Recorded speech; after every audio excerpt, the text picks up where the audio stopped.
पति के संग में एक दिन ऐसा खेल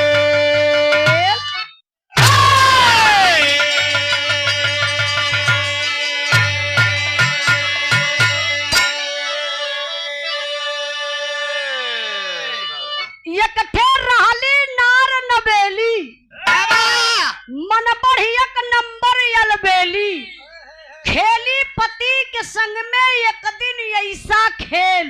चमन नाम की लड़की 8 साल पहले विजय चौहान से शादी भइल। आज जब शादी हो गल तो शादी के 2 साल बाद एक बच्चा पैदा भल बेटा। विजय चौहान अपने पत्नी के लेके मुंबई रहत रहला नाला सुपारा में राजगीर का काम करता जोड़ैया उड़ैया का पेट का सवाल हो आदमी कमाई ना तो खाई का मेहरारू के साथे लेके गल हो। अब ओकरे अंदर एक कीड़ा काटे लगल। 8 साल के बाद एक बच्चा पैदा हो गल तो कीड़ा ओकरे हवस का काटे लगल। समन्वय यार रूम विजय चौहान का बा बगलिए में रूम वो लड़का का नाम कौन विश्वकर्मा भैया मोनू विश्वकर्मा। हाँ मोनू विश्वकर्मा जो उन्हें लड़का का उम्र 20 से 21 साल बिहार के रहने वाला वही से नैन चार करके प्यार करके जिंदा अपने पति के कौन ऐसा औरत हरामी हुई हो भैया। हाथ गोड़ बांध के मुँह में कपड़ा ठूस के आ गड्ढा खोद के जियते वही में दफना देहलस। घूट घूट के वो बच्चा मर गया। किसी की गोद सून हो गई। पिता का साया उस बच्चे के सर से हट गया। बहन की कलाई सून हो गई। जरा सोचिए बाबू जमाना जा कहाँ रहा है। आई औरत अरे माई रोवत है कल्पत है। विजय चौहान का माई का तो मास्टर साहब बच्चा मर गल। अरे वो माई के हाल से दिल से पूछा जो माई पैदा कैले रहल। तो हमार माई बहन आप लोग भी बैठल हो आप लोगों से भी हाथ जोड़ के निवेदन करबे कि एक बिरहा के सुनल जाई। ये बिरहा से एक कई सीख मिली कि मर्द मेहरारू का रिश्ता चलावे के कैसे चाहिए।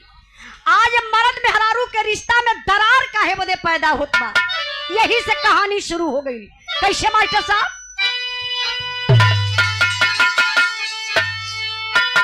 एक ठेर रहली नार नबेली मन बढ़े एक नंबर अलबेली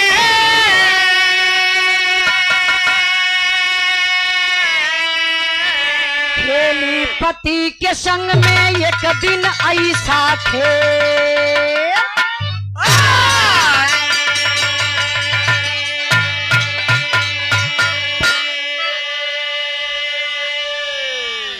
कहल जला ए बाबू ज्यादा सुंदरता भी जिंदगी में खतरा बा। मेहरारू सुंदर भी आ गई वो भी खतरे बा आपके लिए। कहीं भी आजकल आप लोग शादी करे के लिए जाई पहले लोग लइकन से डरात रहल कि हमार बिटिया जाई पता नहीं कैसन घर बर मिली कहीं ऐसा न हो कि हमारे बिटिया के लोग घरवे में मजबूर ऐसा कह दे कि आत्महत्या कैले नहीं हत्या कह के लोगों के मार दे ओके मारे पीटे। लेकिन आज लोग अपने बेटा से डरात हुआ कि बिटिया कौन कैसन मिली हमारे बेटवा का जिंदगी पार कर पाई कि ना। यही लिए शादी विवाह कभी भी आप लोग करे जाइए बाबू लड़की का चेहरा ना देख के पहले लड़की का चरित्र आप लोग देखिए संस्कार आप लोग देखल जाइए। यही पे हमारे गुरु जी माननीय प्यारे लाल कवि जी बड़ी ऊंची लाइन लिखलन। का लिखलन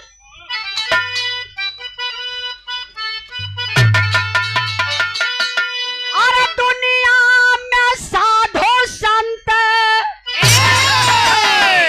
भैया हल्ला मत करा प्लीज। अरे दुनिया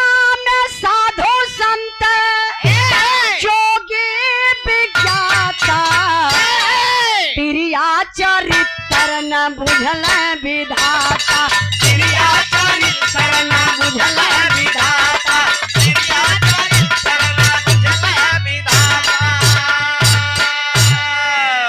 कहल जाला भैया पुरुष का भाग और नारी का चरित्र ई कब बदल जाई, इंसान का बतिये छोड़ा भगवान के भी ना पता बा। देखा नारी का चरित्र बदलत बा ये बिरहा में, जो ना समाज में होत बा उहे बिरहा बा। कैसे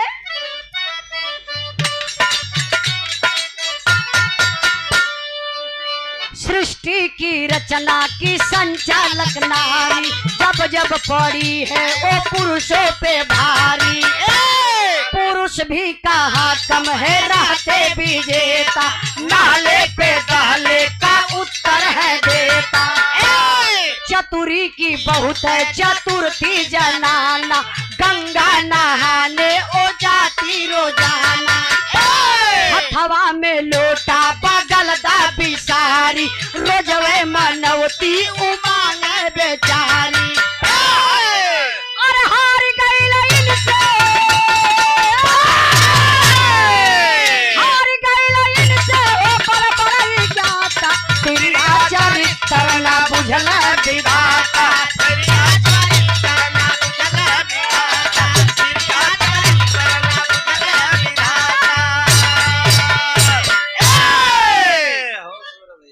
कहानी पर ध्यान दई। क्रिया चरित्र न बुझल विधाता, कहानी कहां से लिखल गई?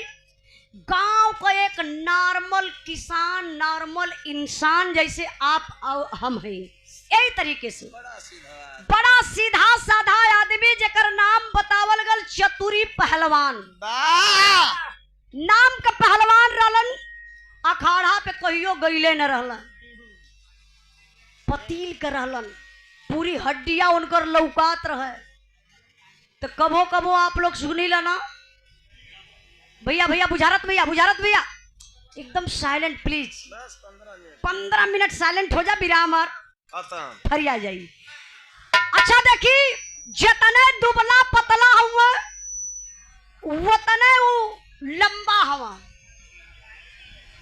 बड़ी परिवार में समस्या ये बा, घर में रोटी बनावे वाला केहू ना बा, माई बाबू के मन भयल कि अपने बेटवा का शादी कर दई। चतुरी का बियाह कैसे भयल? एक चंपा नाम के लड़की से। चंपा बड़ी सुंदर, अति सुंदर, कहत बनिए बाबू लगई कि मालिक एकदम फुर्सत में गढ़ी के एक एक अंग बनौले रहलन। वो समय 9 महीना का लॉकडाउन रहल। हाँ, वो समैया प्रधानमंत्री इहे रहला। इतनी सुंदर चंपा रहल, पूरे गांव में बड़ी चर्चा बा के रे चंपवा बड़ी सुंदर, बड़ी सुंदर, बड़ी सुंदर, बड़ी सुंदर। ए भैया जब वो करियई साड़ी पहन ले, सेंट उंट मार के, बाहर झाड़ के, कमर बलखाई के जब चले हिरनी जस चाल, आय हाय हाय रे, हाय नौजवानन के तो बतिये छोड़ा बुझारत भैया, आई बुढ़ऊ दादा लोग निहुर निहुर सूंघ का सूंघत रहना। अरे जे हकी जाए तो ना महाकावत जाए का सेंटवा। हाय दादा लोग देखा तो कितना जने के लगा कि चक्कर आ जाई, बेहोश होके गिर जाई है। ऐसा चश्मा उतार के था कहीं कहा राम। हाँ तो बड़ी गजब। हाँ तो गजब, लेकिन राम बा बुढ़ाई रहल रे जवानी। न तब कुछ उखरल न अब्बा।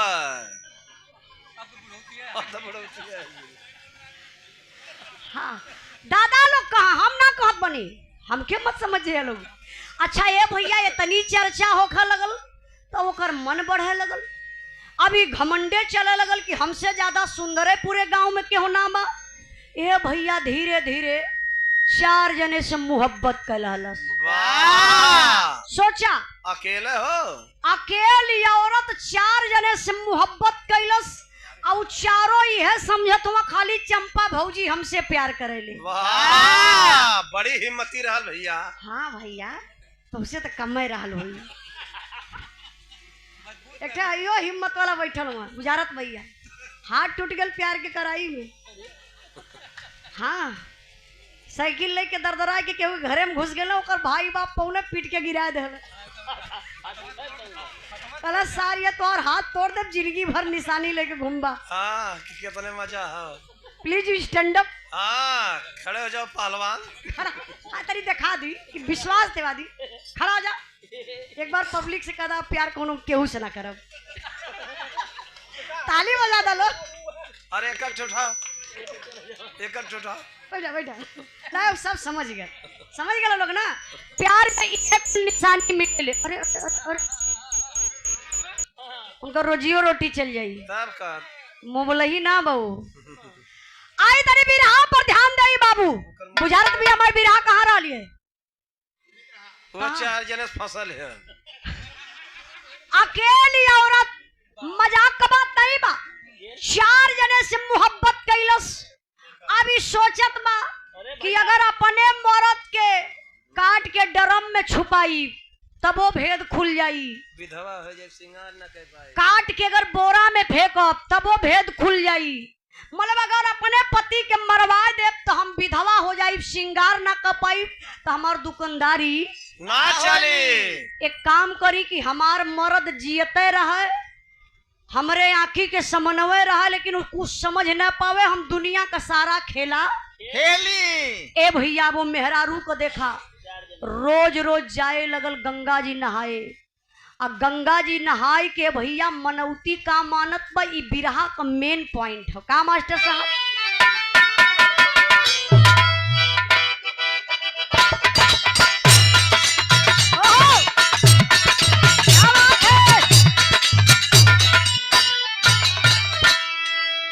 बड़ी प्यारी गीत लगल बा। लोग कहला के इलाहाबादी गीत बा। बड़ी बढ़िया लाइन कैसे मास्टर साहब? अरे झकोरा मार झूलानी, अरे झकोरा मार झूलानी, हाय साड़ी लहराए हो झकोरा मार झूलानी, साड़ी लहराए हो झकोरा मार झूलानी, झकोरा मार झूलानी, झकोरा मार साड़ी लहराए हो झकोरा मार झूलानी, साड़ी लहराए हो झकोरा मार झूलानी। गम में खाली इनका रम चलला। आई तरी बिरहा पर ध्यान दई। हंसी मजाक अपनी जगह, बिरहा का मेन पॉइंट अपनी जगह। चंपा जाय के गंगा जी में नहाय ले। और नहाय के देखा मनौती चंपा का मांगे मास्टर साहब? तर्ज बदलल बा। ओहो मामा आगिला मामो से मिल ले दा। अरे रे मामा पाले। आई देखी चंपा नहाय के मनौती का मांगा थी मास्टर साहब।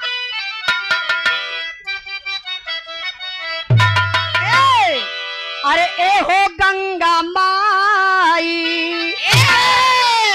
अरे ए हो गंगा माई, बलम का अखिया फोड़ दा। ए हो गंगा माई, बलम का अखिया फोड़ दा।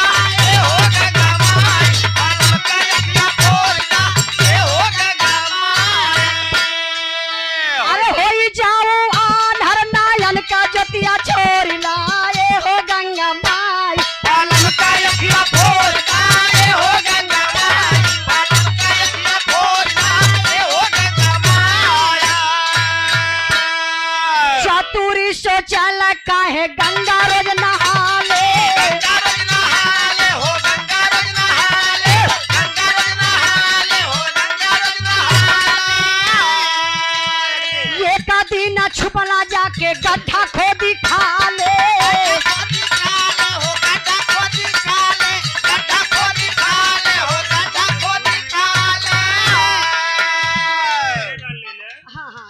लगल ही में। अरे सुनला जम्मा नौती सोचा ये कर गर्दन तोड़ दा। ए हो गंगा माई, बलम का अखिया फोड़ दा। ए हो गंगा माई, बलम का अखिया फोड़ दा। ए हो गंगा माई, बलम का अखिया फोड़ दा। ए हो गंगा माई, बलम का अखिया फोड़ दा। ए हो गंगा माई। ए भैया मूरत भैया ई लवंडने वाली बा। अरे सुना ध्यान से। देखिए हमारे बड़े भैया मूरत जी की तरफ से पुरस्कार देके सम्मान कैलन। ए हजार रुपए का पुरस्कार। ये है प्यार भाई है, सम्मान भाई है, दुलार बा, आशीर्वाद बा भैया के बहुत बहुत प्रणाम। सब भाई लोगों के नमस्ते प्रणाम। तनी बिरहा के कहानी पर भी आप लोग ध्यान दें। हमार माई बहन आप लोग कौनो व्रत रहलू, मनौती मानेलू कि हमारे पति का उम्र लंबी हो, हमारे पति के हर जगह मान सम्मान मिले, लेकिन हई चंपा नहाय के इतना पानी में खड़ी हो जाए, अजुरिया हमारे पति का दोनों आंख फूट जाई। देखा बतिएबा लोग तक बिरहा का मजा बिगड़ जाए। Please 10 minute. कहा है कि हमारे पति का अगर आंख दोनों फूट जाई तो तोहके डबल चुनरी, डबल नारियल, डबल कराही चढ़ाई। अरे बाप रे बप्पा। एक दिन मनौती मन ली, 2 दिन मन ली, 3 दिन मन ली। अब एक दिन का बात बा, चतुरी साथे साथे गईलन, साथे ना सॉरी, चंपा आगे आगे गईली, चतुरी पीछे पीछे गईलन। बाबा वही गंगा जी के किनारवा जाए के एक गड्ढा खोद के वही में बैठ गईलन छुप के। जब चंपा नहाय के मनौती मानत है कि हे गंगा माई हमारे पति के दोनों आंख फूट जाए, चतुरी बतिया सुन ले। अरे बाप रे बप्पा उठ के खड़ा हो गई।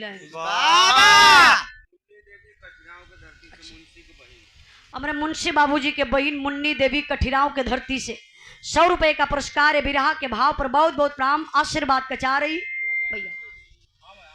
आई आई यही लगले अपोलो उनका बोल दी तब आगे गाई। बिरहवा कहाँ रह लिया?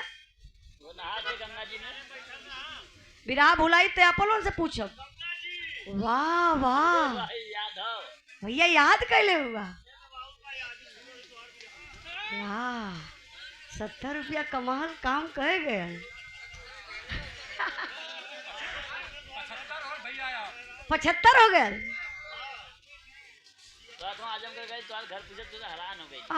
हमार घर हमारे घरे भैया गल का तो घर हमार पूछत पूछत हैरान हो गया। होटलवा पे चल गल होता तब वो पहुंच जाता। आहा चेक कैला भैंसा ना ले लो। कहीं से भैंसा खरीद सकल भैया, जानवर हवा। आई तरी बिरहा पे ध्यान दई। अब चतुरी सोचल कि हमार मेहरारू दुनिया का मेहरारू मनौती मानेली कि हमारे पति का उम्र लंबी हो, हमारे पति का मान सम्मान बनल रहे। आई हमार मेहरारू मनौती मानत बा कि हमार दोनों आंख फूट जाए। चतुरी कहना मनवा तो यह करत बा कि यह झोटावा पकड़ के यही पनिया में निहुराई दे, यही पनिये में डुबाई दे। फिर चतुरी कहना हे मन तनी मान जा, हाउ तो हमारे मेहरारू ना देखी अच्छा ही मनौतिया मान के करे लेका। चतुरी दिमाग लगौलन, अवजिया अपन चेंज कर दहलन। मुहवा ऐसे ऊपर कह के हथवा ऐसे मुहवा के यहाँ लगा लहलन। जोर से वही गाढ़ा में से बोलत हुआ कला, अरे मेरे भाव हम तुम्हारे भक्ति पर प्रसन्न है, तुम्हारे पति की आंख फूटेगी। चंपा खुश कली जय हो गंगा मैया, जय जय जय जय जय गंगा मैया। कैसे अखिया फूटी बतावा।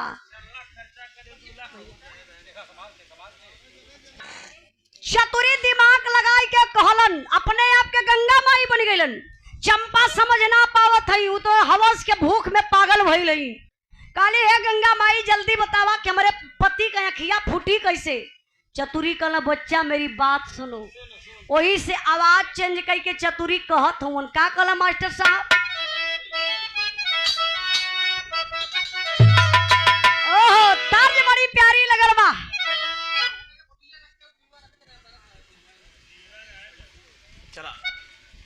तर्ज और जो मोछिया वाला दादा रहा इनके जमाने का लग गई। पहले मोबाइल का जमाना ना रहे। पहले शादी विवाह हो जाए तो उसके बाद गौना जाए, गौना के बाद दोंगा जाए। 9 साल 11 साल 13 15 20 25 साल पे गौना लोगन का गल हो। वाह बिया कई कैसे खाली फुटफुटात रहे लोग। बियावा कई के छोड़ जैसे गौना कब जाई कुछ पता है ना बा। हाँ कौनो मर्द रहल चोरी से। बिया हो गल हो चोरी चोरी दुल्हन से मिलल चाहत हो तो जानत हो पहले कैसे मिले तो दादा के मान ला तो दादा कहे कि हऊ जो पिपरा था पिपरा तो केहू का स्थान है कहाँ वही चौतरा बनल है गांव को मेला लगेला वही जान अहा चढ़ल रह। वही पिपरे के हाँ ऊपर चढ़ल रह। वही चौतरवा पे हम खड़ा रहब अब पान चबात रहब आई हमार रुमलिया ऐसे हमरे कंधवा पे रही वही मेला में सबसे अलग दिखाई तू समझ जाइया कि यू है हम हाय तोहार दुल्हा हाय हम ही है देखा मेहरारू से वादा भल बा खाली अभी चलल हम मिले बदे पान कचरत हम मगहिया पान ओ गरासा कटिंग मोछ दादा के काजर ओजर लगाए के जूता उता पहिर के गमछा टांग के जब कंधे पर चलना तो यार से दुल्हनियो गईल बा अपने सखी के साथे तो खोजत बा वही मेलवा में कहत बा का कहत बा ए काहे होई है सड़क पे काहे होई है सड़क पे लखता होई है कहीं होई है सड़क पे लखता होई है कहीं होई है सड़क पे लखता होई है कहीं होई है सड़क पे।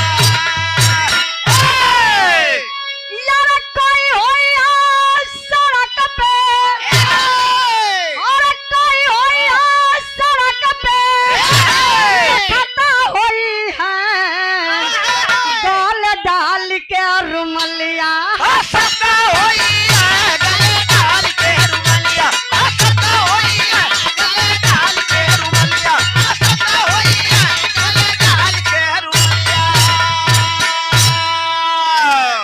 ई तर्ज रहल दादा के जमाने के लेकिन बिरहा में भाव बा चतुरी कहत हूँ अपने दुल्हन चंपा से गंगा माई बन के कि तोरे पति के आंख कैसे फूटी ए घीव खिचड़ी खियावा घीव खिचड़ी खियावा पिया के अपने घीव खिचड़ी खियावा पिया के अपने जीव खिचड़ी खियावा पिया के अपने जीव खिचड़ी खियावा। और खूब मोटहर बनावा और खूब मोटहर बनावा पिया के अपने जीव खिचड़ी खियावा पिया के अपने जीव खिचड़ी खियावा पिया के अपने जीव खिचड़ी खियावा। अरे खाई है घीव खिचड़ी तो चढ़ी जाई चर्बी फिर जवन मान करी चावल तू करबी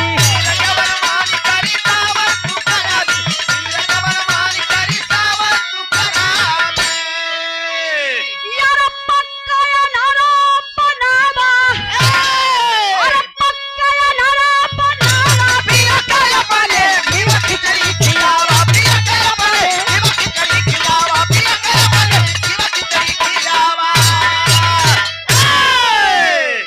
कहला चतुरी समझते ना कि चतुरी अपने आप के गंगा माई बनल आई चंपा समझत ना आई कि हमारे पति का आवाज बा काहे सु आवाज बदल दले रहल कहला कि अरे मेरे भक्त तुम्हारे पति की आंख बहुत जल्दी फूटेगी बस बच्चा एक काम करना डेली घी खिचड़ी खिलाना बाबा घी खिचड़ी खाई तो वो मोटा जाई दहिया ओकर चर्बी आ जाई दहिया पर चर्बी ना धीरे धीरे ओकरे अखियों पे चर्बी चढ़ जाई और 6 महीना जा तू आन्हर हो जाई आन्हर हो जाई फिर जवन तोर मन करी त करी है वो देखबे ना करी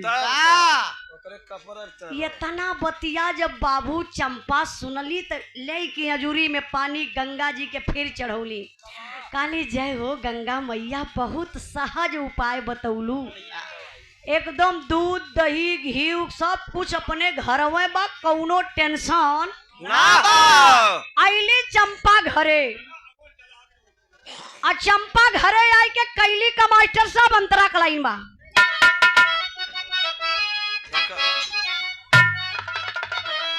हाँ बबलू भैया, मिजाज में आदमी रहे तो अपना ही शांत हो जाए। ए, तनी बिरहा पर ध्यान दई। बिरहा छुटल कहाँ रहल भैया? गेहूं खींचा। अच्छा सुनत हुआ ध्यान से, हम तो कहीं खाली यूट्यूब पर ध्यान से सुनेला। कैसे मास्टर साहब?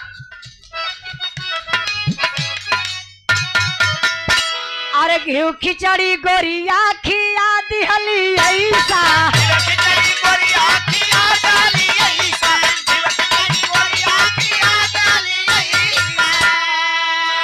चतुरी मोटा यल जस भादो का भैसा,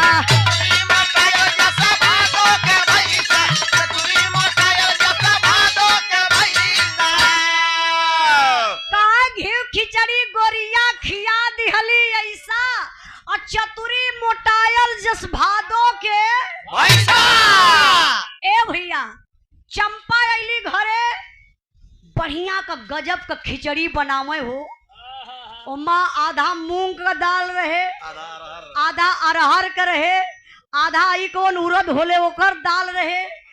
कई किस्म का दाल मिलाए के चावल डाल के खिचड़ी बनाए के भैया ने जब 4 चम्मच घी डाल के अपने पति चतुरी के खाए बदे दे, तो जैसे चतुरी घिउआ खिचड़िया खाए तो गंगा माई के मनावे कहाँ हो? गंगा मैया बहुत बड़ी तोहार कृपा भइल कि हमार पेट भर जात हो, नहीं तो मेहरारू कबो टाइम से खाना पानी देती न रहल है। अब भैया धीरे धीरे चंपा खियौली अपने मरद के 6 महीना घी खिचड़ी। अब एक बात आप लोग बतावल जाई बुझारत भैया, जवन मरद 6 महीना घी खिचड़ी खाई ओकरे आँखी से कम लौकाई की ज्यादा? अरे भैया अनाज के चौकी तोड़ दे हो। अच्छा हम यही पूछली है तब का तनी पावर बढ़ जाए।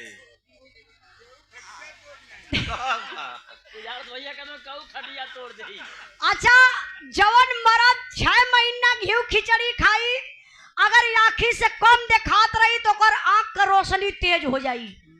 चतुरी के खूब देखात बा। अब चतुरी बहाना करे लगल, काहे से वो गंगा माई बन के बोलले रहल नदिया के किनारवा कि 6 महीना घी खिचड़ी खाई अब तोहरे पति के आँख आन्हर हो जाई। 6वां महीना जात जात चतुरी बनावटी अनहराए लगल। लौकात तो खूब हो, तो अपने चंपा दुल्हन के देख ले तो बुझारत भैया ऐसा खिया खिया रगड़े लगन। कहा चंपा हमरे अखिया से थोड़ा कम लौकात हो। तो चंपवा का कहे जय हो गंगा मैया, जय हो, जय जय जय जय हो। मामा का आँख फूटल, मामा आन्हर भइले। अच्छा ये भैया तनी समय और बीतल। अब चंपा का कहत है जानतिया? चंपा के ही समझ में होता कि एकदम अनहरा गई। चतुरी जब देखा चंपा दुल्हनिया के लगा हाथ काटो में, अरे कि कहीं दिवाली में न लड़ जाए तो हम ना बता पाइप का। चतुरी दिवालिया टोई के चला लगा। एक दिन तो चंपक धैले वहीं में। हाँ ये जाके छोड़ावत रहला। हाँ अच्छा तो देख ले अपने दुल्हनिया के ना, तो बनावटी डोलत डोलत जाके झूठाई लड़के गिर जाए। तो चंपवा समझ गई कि हे राम ही एकदम अनहरा गई। सब का बैठ के खाली खाए पिए आराम। अब तो ये बनावटी आन्हर हो गई। चंपा सोचत यही कि अब हमार काम बढ़िया बनी। तो चंपा के आशिक कई गो रहलन? 4। अच्छा भैया याद कर ले भैया गिना तो भैया गिना था। वही में के चौथे नंबर खुमई। हाँ भैया ठीक बढ़िया बात कर रहे। लाइन में हम 4 आशिक रहला है। अभी चंपा करत का ही मास्टर साहब गीतिया बदल गई बा।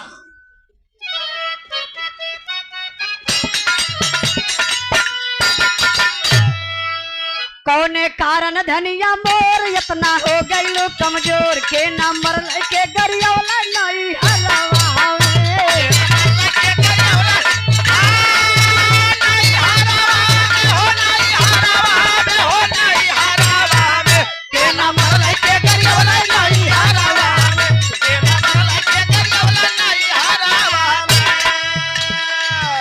आन्हर हो गइल है मर्दाना गोरी के रहला चार दीवाना रोजाना घर में बोलावा या धीरा दिया में।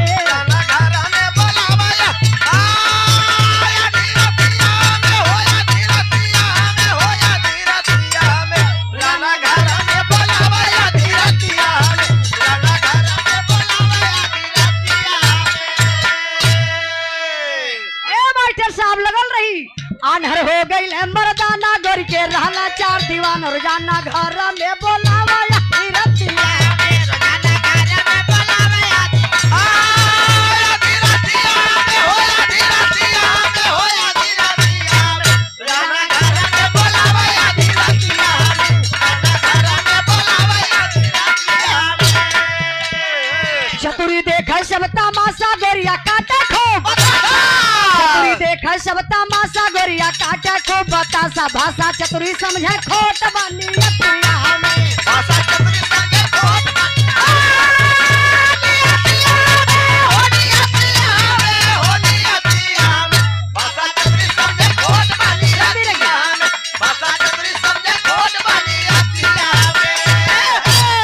एक दिन हाथे मुसर उठा के सुटे एक दिन हाथे मुसर उठा के छुपला बीच दलानी। एक दिन हाथे मुसर उठा के छुपला बीच दलानी जाके मौका पाके चोरवा जावया धीरा दिया में। मौका पाके चोरवा जावया धीरा दिया दिया में होया धीरा दिया में होया धीरा दिया में। मौका पाके चोरवा जावया धीरा दिया में। मौका पाके चोरवा जावया धीरा दिया में। भाव और ताव होला। छन्ना लाल बाबूजी की तरफ से 100 रुपए का पुरस्कार आपके चरणों में बहुत बहुत प्रणाम और 100 रुपए का पुरस्कार समधी भाई की तरफ से। आप बहुत बढ़िया डांस कैले मिजाज बनौलन मिजाज बनल रहे। ठीक है ठीक है हाँ ए मास्टर साहब दोहरा दा तर्जिया। कौने कारण धनिया मोर इतना हो गइलो कमजोर के ना मरल के गरियौला नहीं हरवा में। ना मरल के गरियौला नहीं नहीं हरवा में हो नहीं हरवा में हो नहीं हरवा में। के ना मरल के गरियौला नहीं हरवा में। के ना मरल के गरियौला नहीं हरवा में। अब तनी बिरहा पर ध्यान दई नहीं तो बिरहा बिगड़ जाई बाबू। आप चंपा सोचत यही भैया भैया आप लोगों के ध्यान आ रहा है उनके बोले जाइए चुप कराओ जी तो दिक्कत हो जाएगी। काय आन्हर हो गईला मर्दाना गोरी के रहला चार दीवाना रोजाना घर में बोलावा आधी रतिया में। ई सोचत बा कि 4 गो हमरे आशिक हवा चरहुन से हम बहरे बहरे मिले जाइला हमरे मरद के आँख फूटी गईल बा अब चरहुन के घर में बोलावे लगली। अरे भैया पाथर के रहल का हो इतना पता कि पाथर रहल की प्लास्टिक रहल फाइबर रहल फाइबर। चारों आशिकन के जब वो घर में बोलावे लगली तो खटियावा कैठ बिछावत रहल 20 थे। हाँ 4-5-20। अच्छा एक बात आप लोग सोची चरहुन का टाइम अलग अलग बा। पहिलका के 9 बजे वादा कैले ही चंपा ध्यान से सुनिए आप लोग।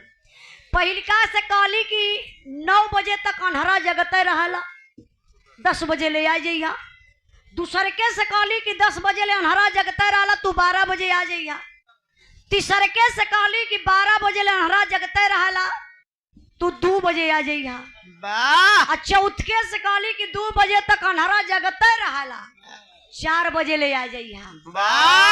देखा अन्हरा के बहाना में मर्दे के बहाना में चरहुन के फसौले ही खिलावत यही। मतलब 2-2 घंटा शो चलावत रहल। फिल्म हाल रहल का उससे बढ़िया हाल रहल। बतिया चतुरी जान गईले कि हमार मेहरारू चंपा आज चरहुन के एक राती में बुलौले बा। चतुरी बहाना कैले पेटे का कि हमार पेट दर्द करत बा। वही दलनिया में खटियावा डाल के मोटका मुसरा लेके सुत गईले। आ चंपा ते अंदर सुतल है, इंतजार करत है चरहुन का। धीरे धीरे 10 बजल भैया। आ जब 10 बजल है तो पहला जने एकदम उनकी नींद लगत है। घड़िया बार बार देखा, सोचे कितना जल्दी 10 बज जात। तब का जाए कुछ फायदा उठा लें। 10 बजल सेंट उंट मरला। वो एक टी शर्ट ना उजर का होला, सफेद का, सफेद का टी शर्ट पहन ले, हाफ वाला वो चड्ढा पहन ले, काने में लीड लगा के गाना सुनत हो, तुमसे मिलने का दिल करता है रे बाबा। हर चतुरी मूसर ले के इंतजार करत हो, कहला कि आओ रे बाबा। तुमको पीटने का दिल करता है रे बाबा। हाँ अच्छा तो भैया पहिलका जने चलत हुआ झारत के ऐठत के। अब अनहरा सूत गल होई, अनहरा सूत गल होई, नहीं जागत हूँ। अनहरा सूत गल होई। ये सोचत हो कि अनहरा सूत गल होई, सूत गल होई। अनहरा की नींद लगत है, अनहरा जगते हो, मूसर लहले हो। जैसे ही द्वार पहिला जने डकले, तब ले चतुरी मूसर उठाई के कहले मरला एक मूसर तान के यही बीचे खोपड़ा पर। जैसे नारियल होला हो पटक द फाट या 2 टुकड़ा में, वैसे उनकर दोनों ओर से जो ना सरबा पक से फटल। जब कपार फटले मास्टर साहब तब का भैया। अरे गोलगप्पा चाभा चारो चोरवा, मूसर लगल पीठ पर।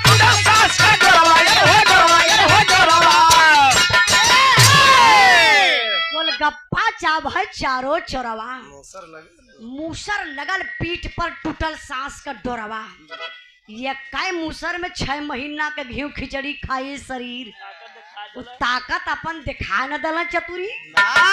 मरल पक से कपार फटल तो देरी ना कैला चतुरी। ये टंगिया पकड़ के जैसे खिलौना हो कि ऐसे ऐसे कर जो वही पप्पू के बगल में रहो। नहीं रे, ऐसे उठा के दलनिया में कोने फेंक दलन। तो पहला जने खत्म। ओके बाय बाय टाटा, खत्म खत्म खत्म, कहानी खत्म पहले। अच्छा हाँ हाँ भैया, अब 3 जने बचल हुआ। देखा ये लोग कैसे खत्म होते हो मास्टर, तब तो नहीं आवा।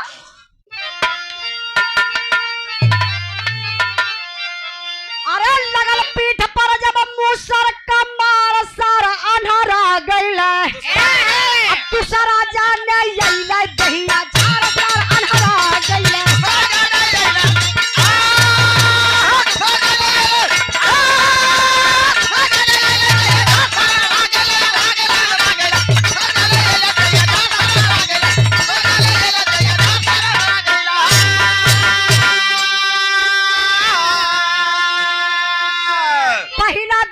तीसरा चौथा जबकि यही पारा पारी हो, वही मूसर से मारी मारी के देहला लाश पसारी हो। तबल जागल घरवा मसनार सर अनहरा गईला। कहला चतुरी करिया पसने नार सर अनहरा गईला।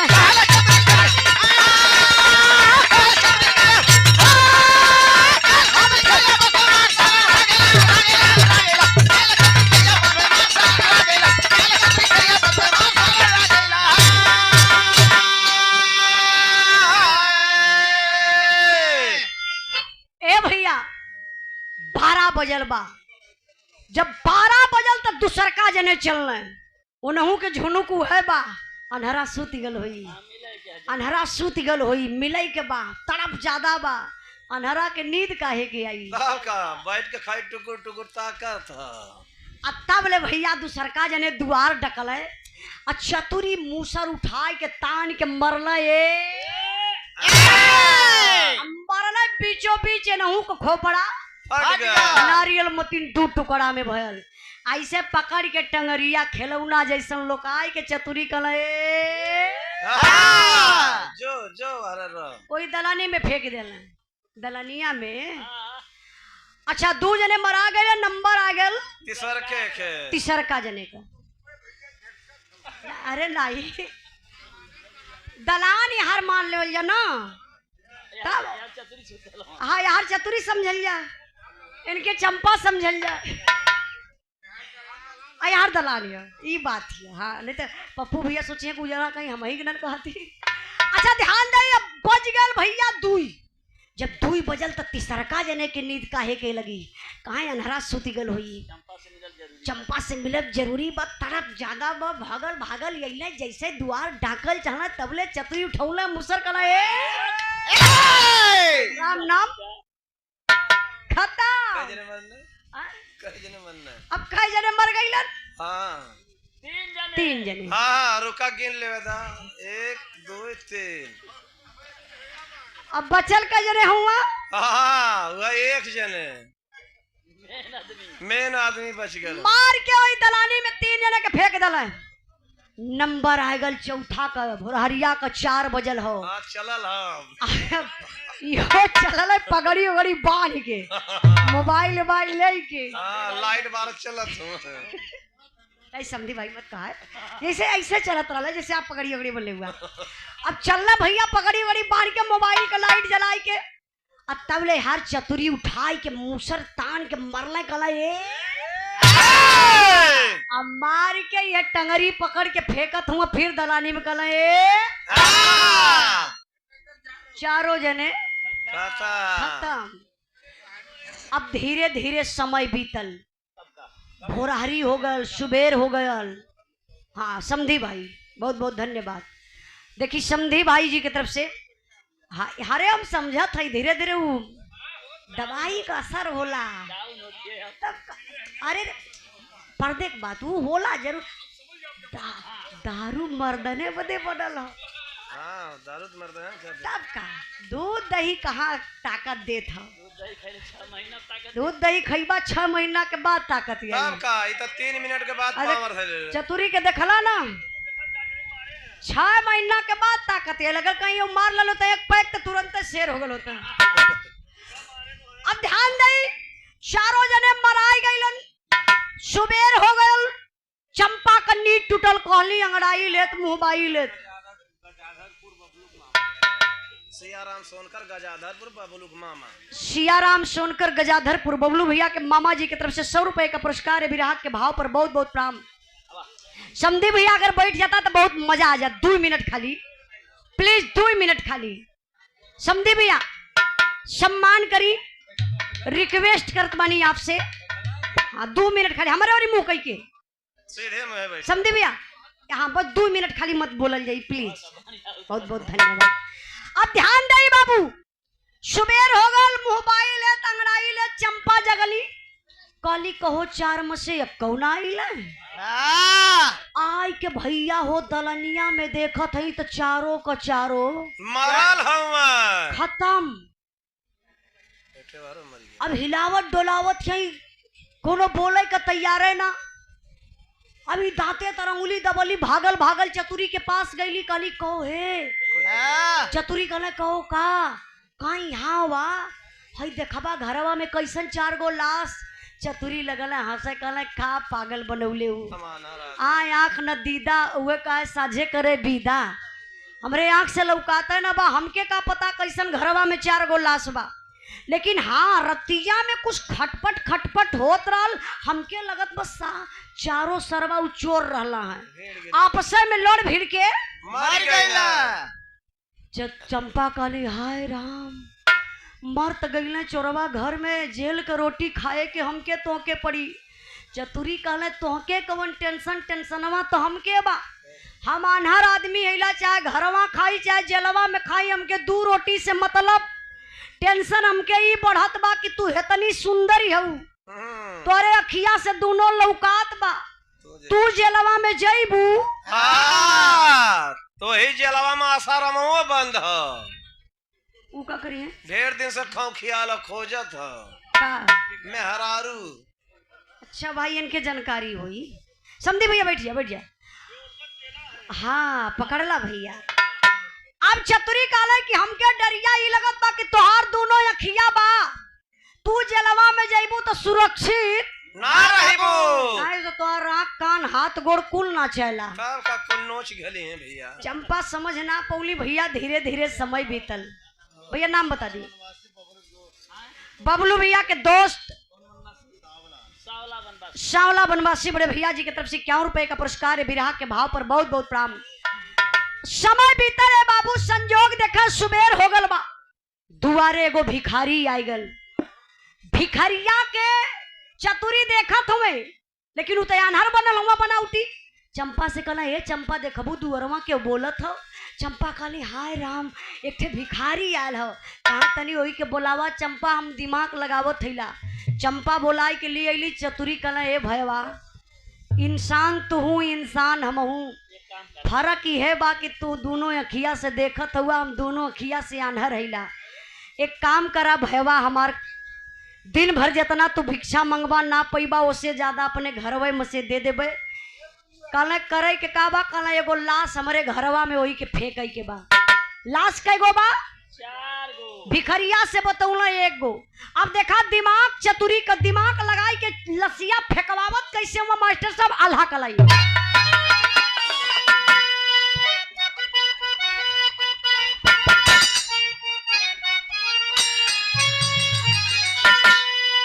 अरे आग का जरा लाता बाई मिल जाला भैया।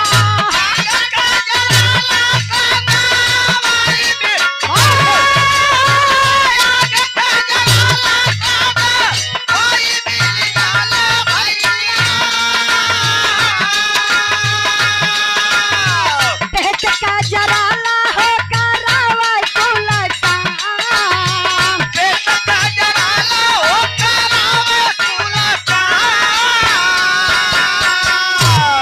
अरे एक मुर्दा लेके भिखा मन्ना चाल भइले बाबू।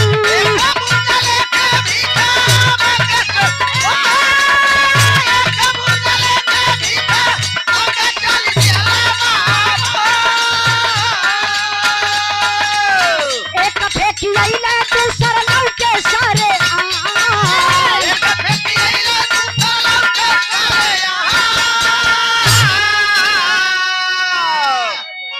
यहाँ पर ध्यान दे 2 मिनट और हमारे बिरहा रह गई बा। लसिया के लिए आई के चतुरी बोरा में भर के घिसराय के वही दुवरिया पे कैलन। अब भिखारी बोरा का लाश कान्हे पर रखलस ले जाए के गंगा जी में फेंक देलस। अब फेंक के लसिया भिखरिया वही रस्तवे में बा।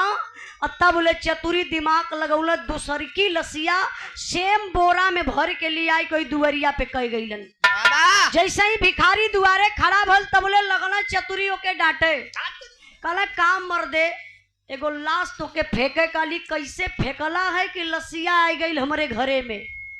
अब तू रस्तवे में हुआ। भिखरिया कलश हाय राम लसिया तो हम फेंकली गंगा जी में। आई चतुरी के घरे कैसे लसिया आई गई। फिर बेचारा दूसर की लाश उठौलस ले जाए के गंगा जी में फेंक दलस। अब इन भिखरिया रस्तवे में बा। तब ले दोनों प्राणी दिमाग लगौल तीसर की लाश फिर बोरा में भर के घिसराई कोई दुआरी पे कह दल। भिखरिया आई के जैसे ही दुआरी पे खड़ा भल कहला भाई हमके दा हम चली। कहला काम मर्दे एकदम पागल बनौले हुआ। एगो लाश फेंके कहली कैसे फेंकत हुआ कि हो देखा तू रस्तवे में हुआ तब लसिया घरे में आ गई। भिखरिया कहला से भगवान लसिया तो हम फेंकली गंगा जी में चतुरी के घरे कैसे आ जात बा। बेचारा तीसर की लाश ले जाए के फेंक दलस। और जब चौथी लाश का नंबर आयल अब भिखारी के गुस्सा लगल बा। काले सरवा एक लाश के हम 3 बार गंगा जी में फेंकली। भिखरिया के का पता कि 3 लाश फेंकले हिला का 3 लाश फेंकली। आई चौथका के ऐसनी जगह फेंकब हमके लगत है यही रास्तवा से फेंकत है। रास्तवा देख ले बा। अब की बार दूसरे रास्ते से फेंकब ताकि चतुरी के घरे ना आवे। अब भैया चौथकी लाश लेके भिखारी चलल, तब तक गजब हो गया। हाँ, गजब कैसे बल मास्टर साहब।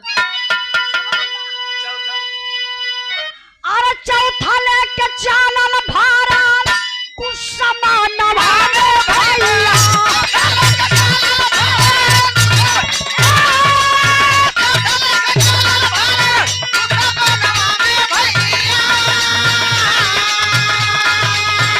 फेंकब हमारा हार पर से सोचे करे राम।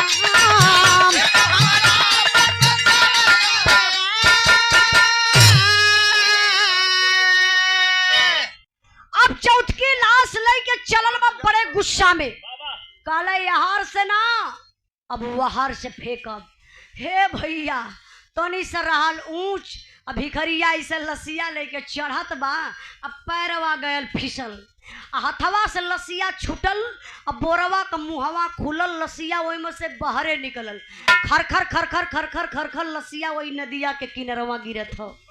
संजोग देखा वही नदिया के किनरवा एक ठे गांव का पांचू दादा बड़ा बुजुर्ग रहले, मुहे में एको दांत ना, बार पक के झर गयल बा, आंख से भी कम्मे लौकात बा।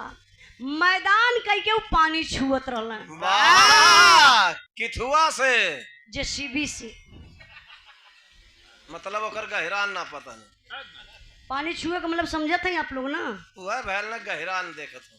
पहले इतना घरे घरे लेटरिन शौचालय के व्यवस्था ना रहे, या तो घर से लोग पानी लेके जाए, नहीं तो जेकरे के यहाँ तालाब पोखरा नहर रहे तो वो अपन घर से पानी ना ले जाए, हरे से निपट ले। आप लोग समझ गए हो बा।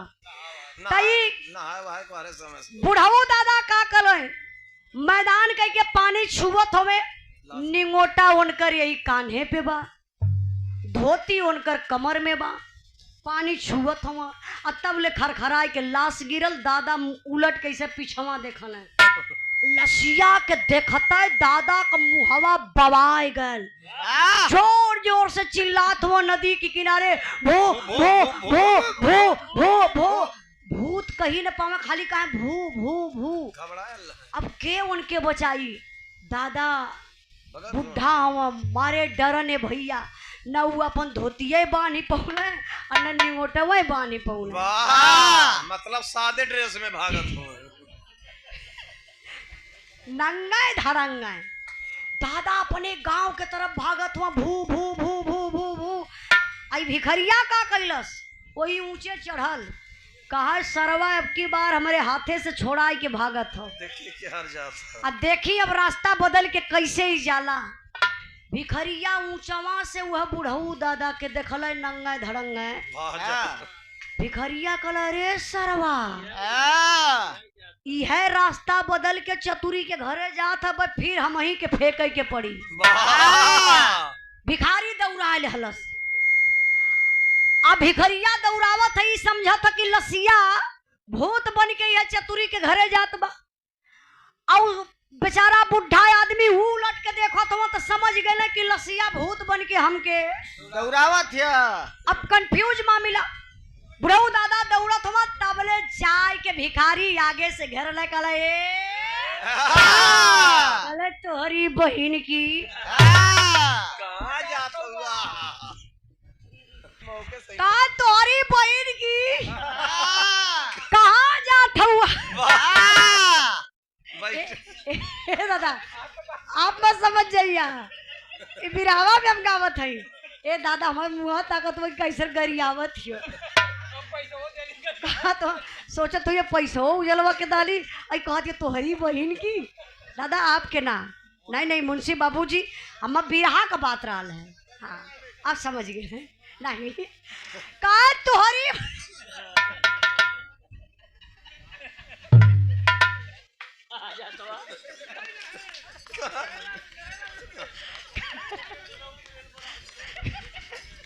नहीं दादा इसे जात हो और बतिया जैसे जरा तक लह जारी दादा पे। कहा तोहरी तू लेके अब हाथ तैयार कर दे, तैयार कर दे तो दादा के लगी। कहा तोहरी बहन की कहाँ जात हुआ, आवा यार आवा यार आवा।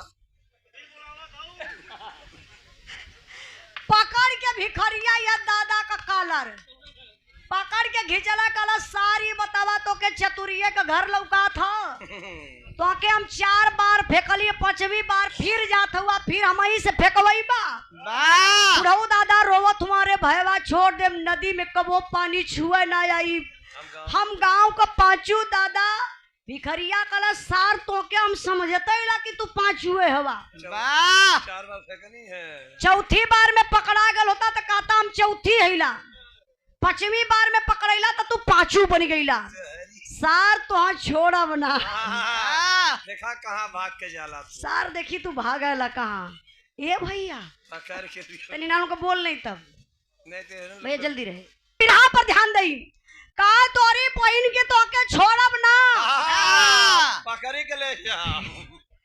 अच्छा इहो लोग सार बनो ये ना हाँ का जा तोरी बहिन की जा जा झाड़ के नहीं जैसे सार बनो ही हो ना हाँ जा जा झाड़ के यहाँ का बात बिरहा का बात है कहा जा झाड़ के तो हम जाए दे ला चतुरी के घरे ये भैया दादा का निंगोटा उठाई के इसे पकड़लस मुरेरलस अब मुरेर के वही बुढ़ऊ दादा के मुँह में ठूस दहलस अब धोती छोड़ के दादा के जियत हथवा गोड़वा इसे बांध के घिसराय के लेके जा तो कहा तो सार तो छोड़ा बना घुमाई गई से गंगा जी में फेंकलस भिखरिया कल अरे या तो हरी बहन की ले जा गंगा मैया कहा गंगा मैया के ले जा ये सरवा बड़ा परेशान कइले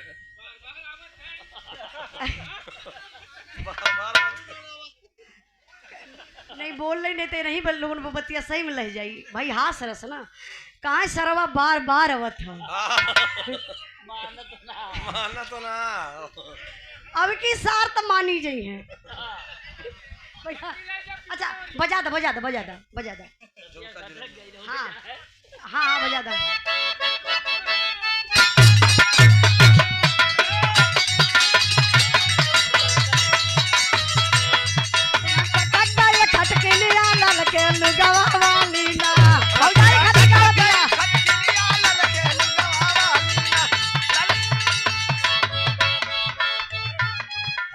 हो जाए कि ना बिरादरी का गीत जैसे अहिरौआ होले खटकौआ होले चमरौआ होले ई गीत बड़ी फेमस बा हाँ चमरौआ होले हर बिरादरी का गाना होला एक ठे बेचन गुरु गाँव है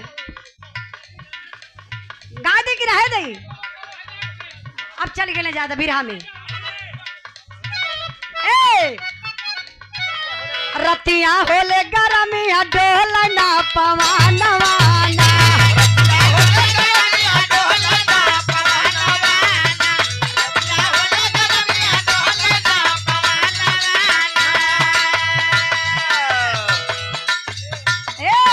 एगो बेनिया एगो डोमवा रे बोलवैबो दुई गो बेनिया रे बनवैबो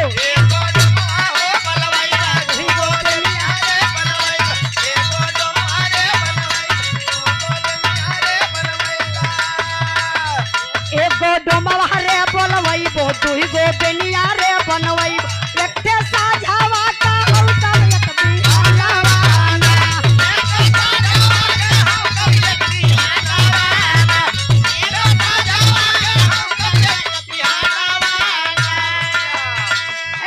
रतिया खटक गल खटकिनिया लल के लुगवा वाली ना बोली भौजी खटना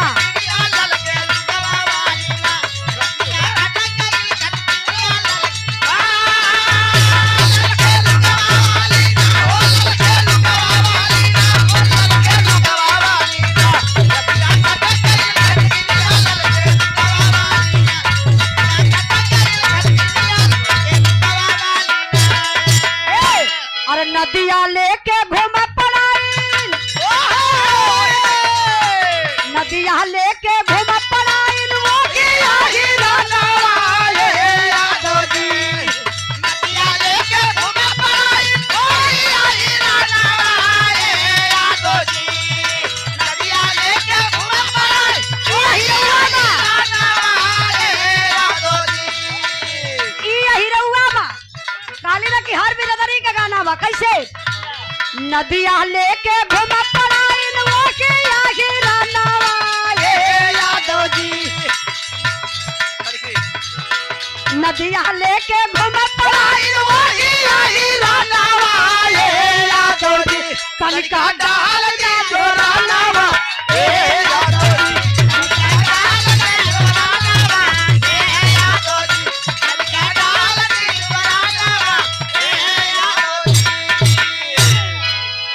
बहुत बहुत धन्यवाद आप लोगन के। तनी बिरहा पर ध्यान दे। बिरहा कहाँ पहुंचल भैया फट से बतावा लाइन पकड़ लो। बिरहा कहाँ वह घेर रावत लग जा था। अच्छा ये बाबू हाँ, संतोष सोनकर बड़े भैया जी की तरफ से 100 रुपए का पुरस्कार भैया के बहुत बहुत प्रणाम। और बड़ा सम्मान के लिए भैया डांस भी बढ़िया कैले और रुपया भी बढ़िया लुटौलन है। बहुत बहुत दिल से धन्यवाद। तनी बिरहा पर ध्यान दे बाबू। आप जियते पांचू दादा के भिखरिया नदी में फेंक दलस। आयल चतुरी के घरे कलश कहो आयल की ना चतुरी सोचल कि अरे भैया चारे रहल चारों फेंका गेल तो कहाँ से आई। काला तोहार अम्मा देख के तेवर लगल कि फेंक देबा तो अब कब हो जिंदगी में नहीं आई। अरे काला ए भैया पियर का शर्ट वाला भाई टी शर्ट वाला भैया यार ध्यान रहे बहुत बतियावत हुआ खाली 1 मिनट और चुप रहा। काला सरवा हम का बताई बान के हाथ गोड़ ना फेंकले होई तजाय के तबाह कर दे तोहर लोगन के नंगे धड़ंगे तोहरे घरवे वरी भागत रहल है। तो हम लोगन दोनों परानी कब की मुंह आवाज और नाम बतावत है अपन पांचू। अरे बाप रे बप्पा चतुरी कपारे हाथ धइला कहला का कैला काहे सरवा के हथवा गोड़वा बांध के गंगा जी में फेंक दली अब कबो जिंदगी में ना आई। चतुरी कहला ए चंपा गजब हो गल हऊ देखा जियते पांचू दादा के मार के भिखरिया फेंक दला गंगा जी में। अब तब पक्का हाथ में हथकड़ी लगी जल्दी जो रुचे पचे के द्या भगावा भिखारी के जो रुचल पचल लोग देहला भिखारी चल गल। अब नंबर आयल के कर चंपा भौजी के 6 महीना घी खिचड़ी खैले हुआ चतुरी कहना चंपा मुर्रनिया ते लावा लोटा में पनिया आवा अंगना में आए के बैठली चंपा कहना 6 महीना घी खिचड़ी खियलू कबो हमारे ताकत के अजमौलू ना। 6 महीना के बाद आज जोर देखा 6 महीना के बाद अपन जोर चतुरी दिखावत हुआ कैसे जानत हुआ वही मुसरा से अंगना में बैठाई के मूसर उठौला चतुरी आ मूसर उठाई के कहला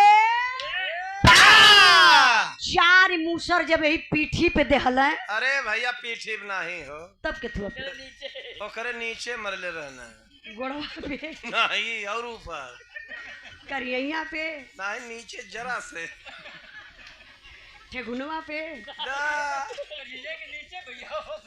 नहीं भैया हम तरी जानकारी ना प्लीज नहीं जोन बात हम ना जानी लो हम टिप्पणी ना करब। मेहरारू को जात 4 मूसर जब लगल तो लगली चिल्लाए रमऊ हो रमऊ।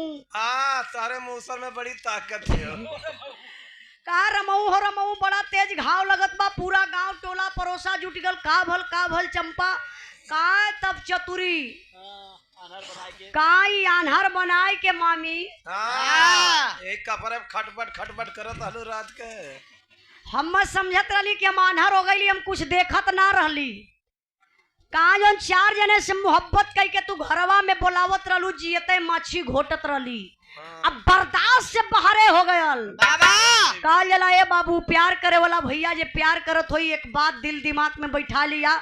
हमरे नौजवान भाई लोग भी बिरहा सुनत हुआ कहा जला बुलाती है मगर जाने का नहीं जईबा तो खतरे से खाली ना रहवा।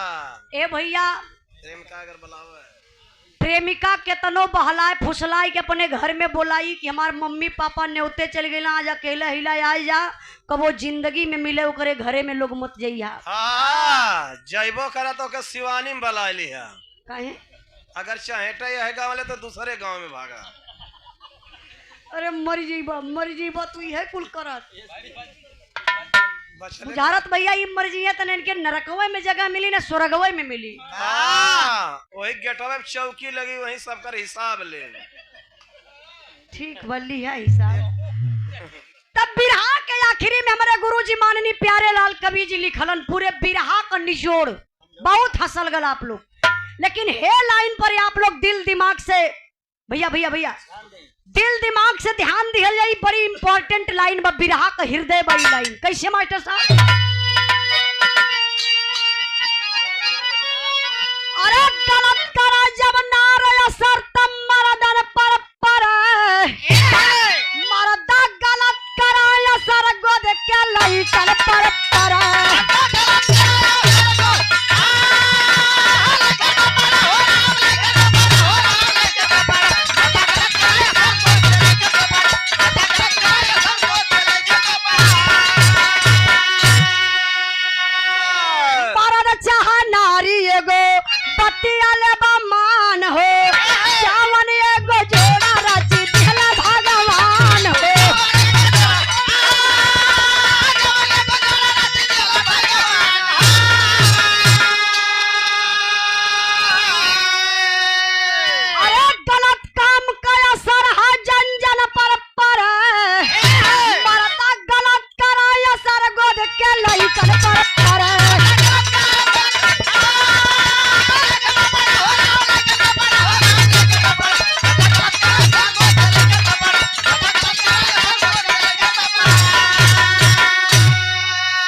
ध्यान दई। गलत करे जब नार असर तब मर्दन पर परे, मर्दा गलत करे असर गोद के लइकन पर परे। हमार बिरहा गौले का मतलब है बाबू ताली एक हाथे से ना बजेले, जबले दोनों हाथ ना लगी तबले ताली बजबे ना करी। जौन लोग कहेला कि फलाने के मेहरुआ गलत बा, जब मेहरारू गलत बा तो मर्द भी गलत बा। गलती दोनों का बराबर ही होले। कई कई आप लोग सुनेला मर्द एक भाषा बोलन, अरे भैया वो तो मर्द बच्चा हो 18 जुट्टा में जाई। मतलब मर्द हुआ तो तू इतनी बड़ी गलती करबा। अरे भैया तो मर्दन 50% छूट है गलती। भूख तो जर जैसन छूट, आग लगा दा ऐसा छूटी में, पागल कहीं कहे। हाँ छूट में मत आलो, ध्यान दे बाबू।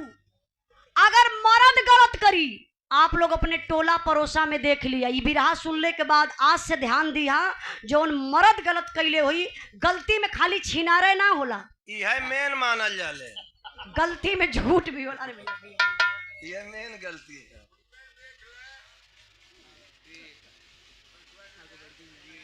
भैया के लड़का है। अच्छा अच्छा अच्छा अच्छा अच्छा अच्छा समझ गई बाबू। ये देखी बिरहा की बहुत अच्छी कलाकार है, हमसे भी मुकाबला भइल बा, राधा सोनकर जी। ये भैया आप उनकर हस्बैंड जी है ना? देखा भाई, अब देखिए हमारे बहुत अच्छी कलाकार आप हैं, बहुत व्यवहार कभी बहुत अच्छी आप गायिका, बहुत अच्छा लगल हमके मिल के साथे गाय के। ई लगल ना कि अमान के पहली मुलाकात बा हमार और राधा रानी का। नाम भी बहुत प्यारा बा, राधा रानी। वाह, आधा मत बोला। हाँ। अगवा वाला छोड़ा पीछे वाला बोला। पीछे वाला मतलब रानी। अब हम रानी कहते कहीं हमार हाँ भैया तो गड़बड़ा जाई बात। भैया से पप्पू भैया बैठल हुआ, बात बिगड़ जाई। देखिए राधा रानी बहुत अच्छी बिरहा की आप गायिका हैं, आप उनके सुपुत्र हैं। भैया ये आप उनका बेटा हुआ? छोटका छोट एक ठे नौस बड़ा हुआ का? 3 ठेन से बड़ा। खेती बहुत पहले कल पप्पू भैया। अच्छा हाँ हाँ सीजन से पहले समय से खेती हो जाता, अच्छा अनाज निकला। अच्छा लगल। देखिए बाबू आप लोगों का आशीर्वाद लगे, पढ़े लिख के समाज में नाम रोशन करे। हमारे पप्पू भैया का सुपुत्र ना बाबू, सुंदर पुष्पहार और 1 रुपए का पुरस्कार देके सम्मान के लिए अच्छा लगल। व्यवहार ये ओके के चाहिए इंद्राज भाई, गाई बजाई अपनी जगह, मेन व्यवहार अपनी जगह कराला। हम कलाकारन का सम्मान करीला, चाहे कलाकार हमसे छोट रहा चाहे बड़ा रहा, हम सबका सम्मान करीला। ये हमारे पापा का देन बा।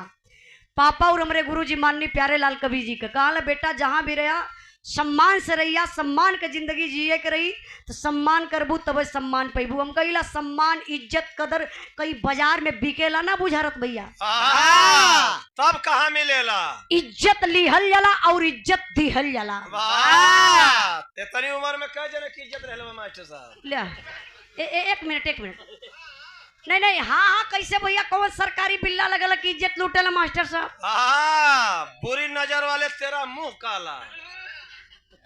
अरे नहीं नहीं नहीं भैया, काला मत समझो, काला को काला मत समझो, काला सब में आला है। काली पुतरी काला सुरमा, ओ माय डियर, आंख में बसने वाला है। वाह बारे माई डार्लिंग, वाह। डार्लिंग फार्लिंग मत करा, इनकर ऐसा चनिया के बरवा थोड़ी न झरल हो। अरे भैया झरल ना है बरवा, तब का वाला बकिया माल गोदाम में जमा है। वो कहो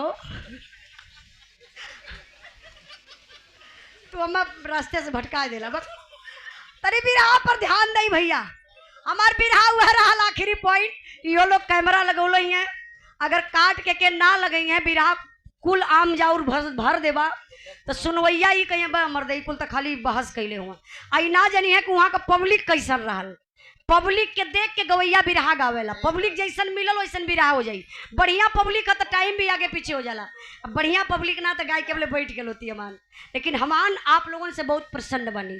बबलू के जीजा पवन सोनकर, के कर जीजा? बबलू के जीजा पवन, बबलू भैया के जीजा पवन सोनकर, पवन सोनकर बड़े भैया जी की तरफ से कुत्तूपुर के धरती से 100 रुपए का पुरस्कार, बहुत बहुत प्रणाम, आशीर्वाद के चाह रही। बिरहा का आखिरी लाइन बा ये बतौले बाबू, हमार बिरहा गौले का मतलब भल कि अगर मर्द गलती करी तो 100% ओकरे बेटी बेटा के आगे उतरी। हमार माई बहन आप लोग भी बैठल हो, सुन ला ध्यान से, अगर मेहरारू गलत करी तो 100% ओकरे मर्दे के आगे आई। गौवा में यह लोग कहाला जब बिटिया बेटवा भोगल ना तो कहल अरे भैया एकर बाप ने बहुत गलत कैले रहा, देखा कुकर्मी रहल, लइका लइकी ओकर भोगत हुआ। अब मर्द अगर भोगत तो लोग कहे अरे वो चरित्रहीन नारी रहल, तब कहे के तोर घर ले कहला कि चरित्रहीन नारी का समझत हुआ। जैसे आप लोगों की ये बतौली जौनपुरा का देख ला चमन चम्हार रहा, चरित्रहीन नारी लाला अपने पति के खत्म कर दलस। तो ये नारी चरित्रहीन कभो अपन घर बसाई न पई है, ये तो डाइन बन गई, चंडाल हो गई, जियते पति के खाए जाती। तो हमारे गुरु जी लिखल है, मर्द चाहे नारी एगो बतिया लेबा मान हो, जवन एगो जोड़ा रच दिहल भगवान हो। हाथ जोड़ के आप लोगों से निवेदन करत बानी कि जेकरे साथे शादी विवाह हो गयल वही के अपन रानी समझा। अरे भैया एक भोजन खाद जो भी आ जाला हो।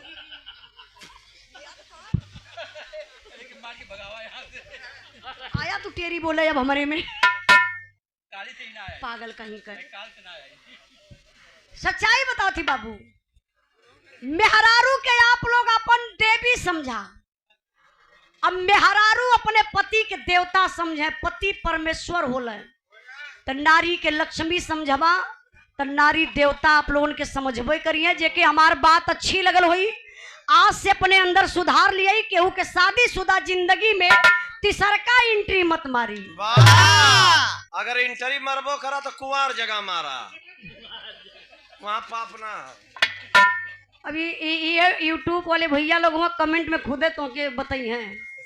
हाँ, बिरहा का आखिरी लाइन बा, आखिरी भाव बा, कुछ गावे बजावे में अगर गलती हो गई हो तो आप लोग क्षमा करने का कष्ट करिएगा। कैसे आप लोगों का फरमाइश रहा भैया कि हास रस हो जाए, तो हास रस का मतलब भी होला, हास रस का मतलब कि इंसान के 24 घंटा में एक बार खखाई के हंस लेवे के चाहिए। ज्यादा हंसे वाले पागल घोषित हो जाने कहें नहीं, हंसना जरूरी है। अच्छा एक बात और बता देते बानी, कल का हमार बिरहा चढ़ल बा हमारे चैनल पर उजाला ऑफिशियल पर, वो बिरहा का नाम बा कंवरिया जवन जात हो। अब बहन बिटिया कहीं सुरक्षित नहीं, कांवर में जल नहीं शराब था, कांवर में जल नहीं शराब था, कंवरिया का हुआ रेप। आप लोग बिरहा के सुन जाई। अब मंदिर मस्जिद में भी रेप होखे लगल, अब क्लास स्कूल में भी रेप होखे लगल, कौन जगह सुरक्षित रह गई? अरे भैया कुल यूरिया डाई का 200 इतना गर्मी में नहीं भाई, हम ना जानकारी हो तो आप लोग सर्च कर लिया जाए उजाला ऑफिशियल पर कि कांवर में जल नहीं शराब था, हुआ कंवरिया का रेप।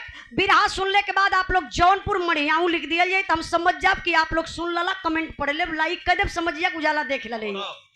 विराह का आखिरी लाइन भाव बा कहना बा